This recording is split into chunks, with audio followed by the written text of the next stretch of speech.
one of the people that was upset with the promo, but not apparently the language, but the fact that Moxley didn't apologize for letting the fans down, was Bubba Ray Dudley. Did you hear this?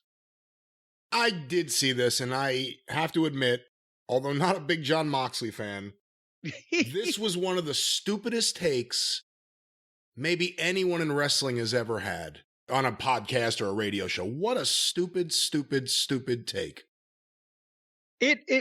He didn't need to apologize. And I think Bubba even said, well, he doesn't need to apologize, but one would have been nice or whatever. No, he didn't need to apologize to the people for taking time off to go to rehab because they were with him on that. He didn't offend anybody.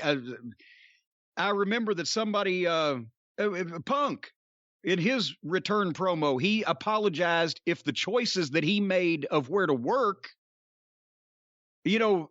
disappointed anybody, but he had to do what he had to do. That's an appropriate apology for an appropriate place and appropriate time, but there was not one needed here. That was the least of the things that was wrong with this interview. Go ahead. You didn't need an apology at all. And in fact, you didn't even need to address it. It could have just been he returns and he kicks someone's ass. He returns and he does something. The fact that they addressed it, there was nothing wrong with addressing it. You didn't have to have him come out there and apologize. Now, the rest of the promo we'll talk about.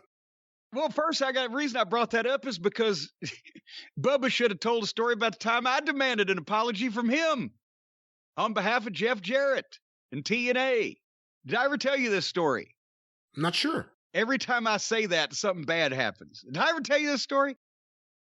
In TNA, this had to be 2007. It was one of the pay-per-views they did on location. May have been St. Louis. Maybe it was 2006. I don't know. But it was the electrified cage between the Dudleys and Homicide, LAX. Homicide and Conan and Hernandez at that time. And as soon as I heard about the thing, I was like, oh, fuck, because I'd been there. I fell for the fucking electrified cage at the Thunderdome in WCW in Philly in 1989.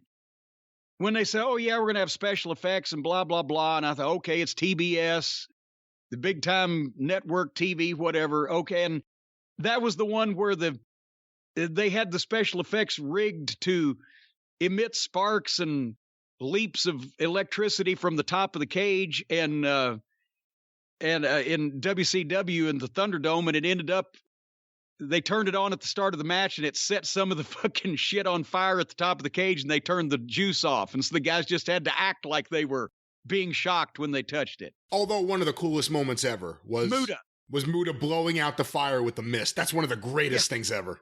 They had all kinds of burlap sacks and all kinds of Halloween-y, spooky shit hanging from the cage, and the special effects caught the burlap on fire, and Muta goes and shoots the fucking mist and puts the fire out. And Tommy Young's up there whacking it with his hands. So when I heard about it in TNA, I thought, oh, fuck. But they said, oh, I've done it in Mexico. And they'll do this and that and the other thing. And I thought, oh, fuck. All right. So we get there, and it's my match. I'm the agent. And they had a good finish, and they liked working with each other. So we didn't think it was going to be a problem there, but they get in the ring, and guess what? Wouldn't you know who won the pony? The fucking electricity doesn't work. It's bullshit. I think somebody said they actually hooked up some kind of car batteries to the thing in Mexico. I don't fucking know.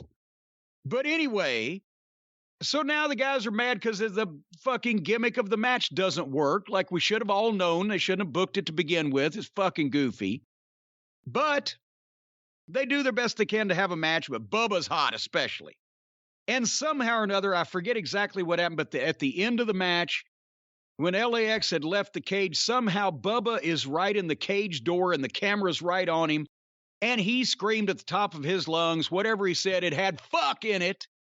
And Jeff's eyes blow up and his head explodes because it's pay-per-view, but this also was 15 years ago. And sponsors, television, they probably going to show highlights on TV, whatever. You don't want fuck on your program. So Jeff looks at me and says, go tell him why did he say fuck, and go yell at him for saying fuck, whatever he told me to do. Go admonish Bubba Ray for screaming fuck into the floor camera on our show. So here I go, right? And they're coming in the other direction, and he's hotter than a $2 pistol because their goddamn gimmick didn't work. And I've been in a position where, yes, oh my God, I remember in Texas Stadium when that goddamn idiot giant, Little John Harris, fucked the whole fucking finish up. And I knew it was going to happen 3 weeks ahead of time, and I was right, and I was pissed. And so I know how it feels. And here he comes, and he's hot. But I'm like, Bubba. And he's like, what the fuck? And I'm what the fuck, right? And he's what the fuck about the gimmick, and I'm what the fuck about the fuck. He didn't understand why that we were madder about the fuck than the gimmick not working. And I truthfully didn't understand why that any of them wanted to do this match to begin with.